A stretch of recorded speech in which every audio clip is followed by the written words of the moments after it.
पिछले कई दिनों से पूरे देश में एक ही मुद्दा चल रहा है, वो है वक्फ संशोधन बिल।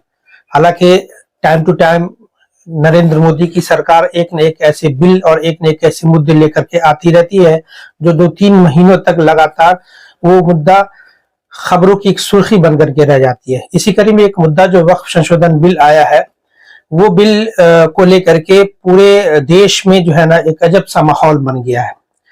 सड़कों पर तो नहीं, लेकिन सोशल मीडिया में जिस तरह से लोगों की नाराजगी देखने को मिल रही है, चौक चौराहों पे जो खासकर एक विशेष समुदाय जिसको अल्पसंख्यक कह दीजिए, मुस्लिम कह दीजिए, उनकी एक अच्छी खासी नाराजगी देखने को मिल रही है। अब ये नाराजगी में मुसलमान 2 तबकों में बट गए हैं। एक तबका है जो बिल्कुल साइलेंट है, खामोश है। अब उनकी खामोशी के पीछे क्या वजह है वो समझ में तो नहीं आ रहा है, लेकिन 10 से 20% ऐसे लोग हैं जो अपनी गुस्से का इजहार जो है वो अपने सोशल मीडिया के जरिए या चौक चौराहों पर बयानों के जरिए जो लगातार दे रहे हैं। इसी बीच में जो हमारे बिहार के जो डिप्टी सीएम है विजय सिन्हा, कल उनका एक बहुत ही विवादास्पद बयान आ गया है।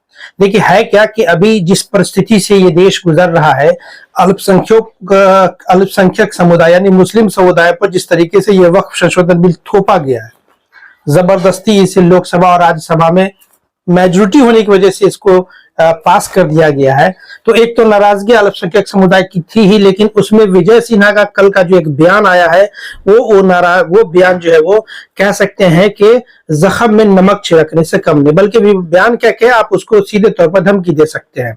तो सबसे पहले विजय सिन्हा का वो बयान हम आपको दिखाते हैं, वो बयान आप खुद से देख लीजिए। फिर उसके बाद उस बयान को लेकर के आज हमारे साथ एक खास मेहमान जो राष्ट्रीय जनता दल के प्रदेश महासचिव है उमेश राय जी, उनसे हम उनको लेकर के इस मुद्दे को लेकर चर्चा करेंगे। तो चलिए सबसे पहले आप उनका बयान देख लीजिए। पाकिस्तान नहीं हिंदुस्तान है, नरेंद्र मोदी की सरकार है और नरेंद्र मोदी की सरकार में कानून नहीं मानेंगे, संविधान का किताब लेके चलेंगे। लोकसभा राज्यसभा में जो विधेयक पास हो गया, आधी रात तक बहस हुई और उसके बाद भी कह रहे हैं कि हम नहीं मानेंगे, वो राष्ट्रद्रोही है। ऐसे लोगों को इमीडिएट गिरफ्तारी होनी चाहिए और जेल में डालना चाहिए। ये थे बिहार के डिप्टी सीएम विजय सिन्हा, भाजपा के नेता हैं। अब इनके इस बयान से नीतीश कुमार की परेशानी और बढ़ गई। जहां नीतीश कुमार को लेकर के लोगों की नाराजगी लगातार बढ़ती जा रही, इस बयान के बाद लोगों की नाराजगी और बढ़ जाएगी, चूंकि इसे सरकार का नेतृत्व नीतीश कुमार कर रहे हैं। सर, सबसे पहले आपका स्वागत हमारे चैनल में। एक वक्फ संशोधन बिल को लेकर के सबसे पहले हम आपकी प्रतिक्रिया जानना चाहते हैं, फिर विजय सिन्हा के बयान पर हम आपसे बातें करेंगे। नरेंद्र मोदी भाजपा सरकार की यह मंशा है, जब से वो सरकार में आई है, पहले से भी, कि हम किसी तरीके से ये 2 तरह से बंटवारा करें। जैसे ये इनका मंशा है कि जो यहाँ के पिछड़े हैं, दलित हैं, अल्पसंख्यक हैं, तो पिछड़े और दलित मिला देते हैं तो इनकी आबादी हो जाती है लगभग 70-80% हो जाता है। तो 80% जो आबादी है उसको सीधे सीधे ये लड़ाई नहीं लड़ते हैं, ये छिप के लड़ाई लड़ने वाले हैं। पिछड़े दलित को करते हैं, जैसे कि इनका हिस्सा जबरदस्ती 10% जो है असंवैधानिक इन्होंने आरक्षण कर दिया, जिसमें संविधान में कहीं कुछ जगह नहीं है। और ये उसके बाद जो भी मुद्दे लाए हैं, चाहे राम मंदिर का मुद्दा लाया, चाहे और का लगाया, वो सब फेल कर गया है। कोई बफ के लिए नहीं कर रहा है, ये कर रहा है हिंदू मुस्लिम करने के लिए, कि जो पिछड़े दलित है वो हिंदू के नाम पर यूनाइट हो जाए, और उसका टारगेट बना रहे हैं मुसलमान को एक अलग अलग से इसको देखना चाहते हैं, अलग अलग से इसको टारगेट करना चाहते हैं।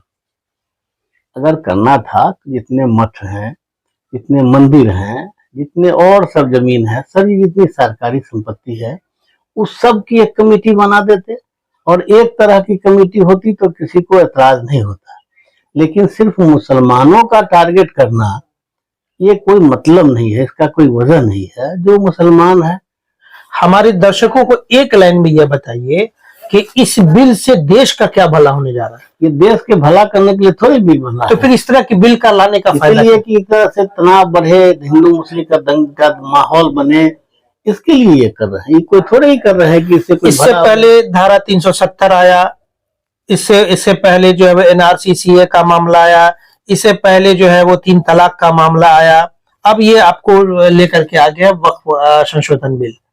सवाल ये उठता है कि इससे अगर देश का भला नहीं हो रहा है तो फिर इस तरह के टाइम टू टाइम इस तरह का मामला करने से होता क्या है? इससे इसलिए कर रहे हैं 370 हो या एनआरसी हो, सीए हो या फिर जो भी है या वक्त जो है, ये इसलिए थोड़ी कर रहे हैं कि कोई इससे भला करना है या भला के लिए कानून, इसलिए कि ये हिंदू में मुस्लिम सेंटिमेंट बने, 2 भागों में हम बांटे यहाँ के आवाम को, यहाँ के लोगों को।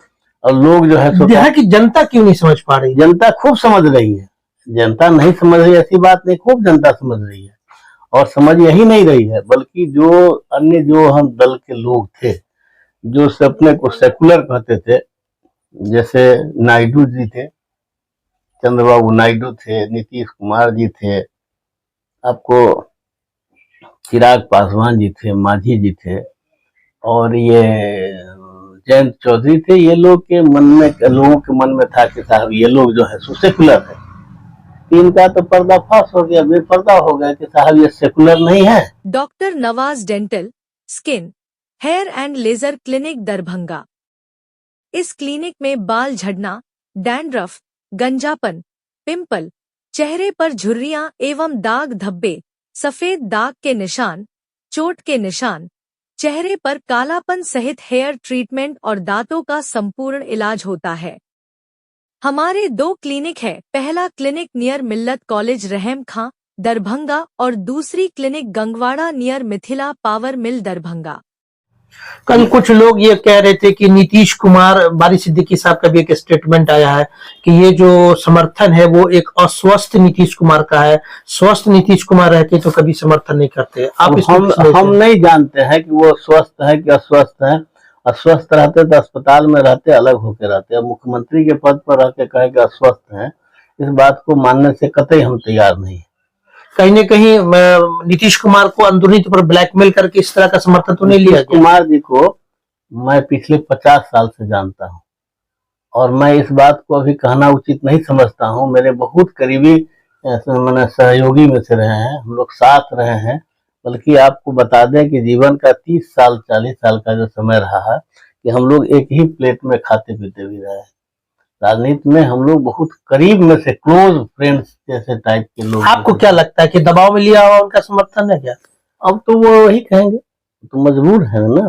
अब तो उनके पास में अपने अगर नहीं है तो क्या नहीं मुख्यमंत्री से हट जाते हैं। अगर अस्वस्थ हैं या उसको समझ नहीं बात आती है, उनके पार्टी कंट्रोल में नहीं है, अध्यक्ष है वो, तो अलग हो जाते, छोड़ दे कि भाई हमसे नहीं संभलता है, किसी दूसरे। जैसे देश में मुद्दा है बेरोजगारी का, देश कर्जे में डूबा जा रहा, आम लोग कर्ज में आ गया है, महंगाई बढ़ रही है, लोगों को रोजगार नहीं है, जिनके पास व्यापार था व्यापार धीरे धीरे लोग खोते जा रहे हैं। देश में एक से एक ऐसी समस्या है जिस पर चर्चा होनी चाहिए थी, उस पर होनी चाहिए थी, लेकिन आज लोग हिंदू मुस्लिम छोटका बड़का अगड़ा पिछड़ा में लोगों को ये सरकार उलझा दी है। यही बात है ना, रोजगार से उनको वोट मिल जाएगा, उनको देश की खुशहाली से उसको वोट मिलेगा। ये गरीब और पिछड़े जिसके नहीं है, ये सत्ता में रहने के लिए कैसे माहौल बनाया जाए कि इसमें मामला जो है सो जिसमें पिछड़े और दलित को सो हम अपने साथ लाने के प्रयास कर रहे हैं और लोग यहाँ पर हिंदू मुस्लिम का माहौल बने। ये मामला लगातार फेसबुक पर या सोशल मीडिया पे इस वक्फ संशोधन बिल को लेकर के कुछ लोग जो है वो खुशी का इजहार कर रहे हैं। आप अपने शब्दों में बताइए कि वक्फ संशोधन बिल से उन्हें क्या खुशी होने की जरूरत है, उनको क्या फायदा है? जो कॉम्युनल है, जिनको सांप्रदायिकता से कहीं न कहीं वो मुसलमानों को चिढ़ाना चाहते हैं। बिल्कुल बिल्कुल कि हम खुश होंगे तो मुसलमान चिढ़ेगा। नहीं, वो नहीं, मुसलमान को डराने के लिए, धमकी देने के लिए कि पाकिस्तान नहीं है हिंदुस्तान है, इसका क्या मायने है? सर, एक डिप्टी सीएम है बिहार सरकार के, विजय सिन्हा जी, उन्होंने कल एक विवादास्पद बयान दिया है कि जो आदमी, जो मुसलमान वो इस बिल को नहीं मानेगा उसकी गिरफ्तारी की जाएगी और उसको, ये भारत है पाकिस्तान नहीं है। इस तरह का बयान जो है वो हम सबसे पहले एक बार फिर से अपने दर्शकों को दिखा देते हैं। पाकिस्तान नहीं हिंदुस्तान है, नरेंद्र मोदी की सरकार है और नरेंद्र मोदी की सरकार में कानून नहीं मानेंगे, संविधान का किताब लेके चलेंगे। लोकसभा राज्यसभा में जो विधेयक पास हो गया, आधी रात तक बहस हुई और उसके बाद भी कह रहे हैं कि हम नहीं मानेंगे, वो राष्ट्रद्रोही है। ऐसे लोगों को इमीडिएट गिरफ्तारी होनी चाहिए और जेल में डालना चाहिए। इस तरह का बयान विजय सिन्हा जी दे रहे हैं, इस बयान को आप किस नजरिए से देख रहे हैं? देखिए, ये तो एक प्यादा है।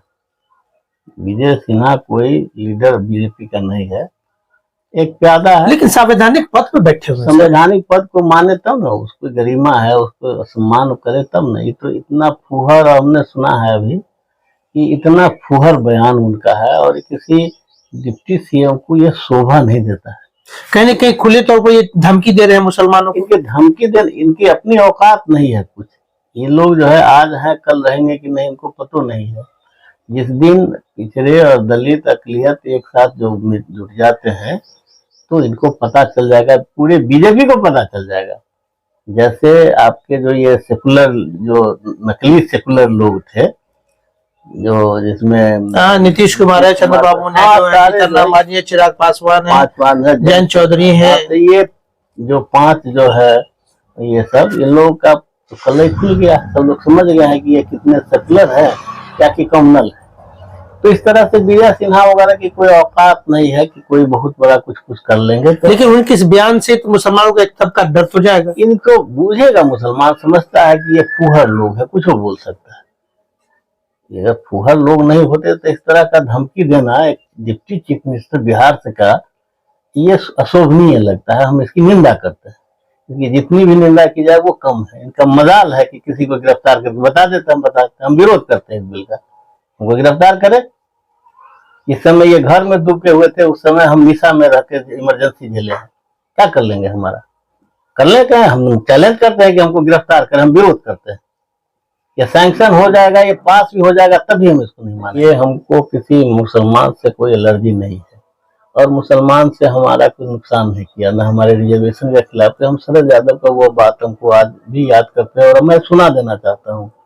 8 नवंबर 1990 का वाकया, गांधी मैदान का। उन्होंने कहा कि पिछड़े दलित भाइयों, तुम मुसलमानों के भाई से कह दो कि वो चादर तान के सोए, और तुम्हारा न इसने आरक्षण का विरोध किया, न तुमको मंदिर जाने से रोका, न तुम्हारा जो ब्रेथ टैक्स जो है सो मुसलमानों ने लगाया। तो इनको तुम कह दो कि तुम्हारी हिफाजत के लिए हम तैयार है, तुम्हारा एक सर कटेगा, मैं 10 सर कटाने के लिए तैयार हूँ। और 8 नवंबर 1990 के बाद देश भर में एक भी दंगा नहीं हुआ। अगर हुआ तो बता दिए हमको। आपसी झगड़ा को हम दंगा नहीं मानते, और एक भी दंगा बड़ा दंगा नहीं हुआ। उससे पहले जो भागलपुर हुआ या अन्य जगह पर हुआ, जी जी, लेकिन उसके बाद का पूरे देश का हमको बता दिए कि कोई दंगा हुआ। जिस दिन पिछड़े दलित समझ जाएंगे कि ये हमको मुसलमान से बेमतलब का लड़ाना चाहता है, जो मेरा नुकसान नहीं किया है, तो मेरा कोई बाल बाका इनका जो नहीं करने वाला है। और इतना ये तो घुटने के बल पर टेक के आएंगे। तो जितने नेता हैं, मुरली मनोहर जोशी से लेकर के और आडवाणी अडानी तक के सारे लोग जो है अपनी बेटी और भतीजी और बहन की शादी करते हैं मुसलमानों से, तो दामाद को भगा देगा दूसरे देश में। ये तो टारगेट बनाते हैं कि भाई आप लड़ो, हम तमाशा बंद देखेंगे। ऐसे जो लोग होते हैं, कहीं न कहीं वो आपस में लड़ा करके वोट की ध्रुवीकरण करके सत्ता वही करने के लिए कि टेस्ट करते हैं कि हमारे साथ कितने जो है सो अंधभक्त लोग हैं। ऐसे इसी के लिए टेस्ट कर रहे हैं। कभी थाली बजवा करके, कभी जो है मोमबत्ती जलवा करके कोरोना भगा रहे थे। तो ये थे हमारे साथ राजद के प्रदेश महासचिव श्री उमेश राय जी। देश और दुनिया की बाकी खास खबरों को देखने के लिए देखते हैं हमारे चैनल। धन्यवाद।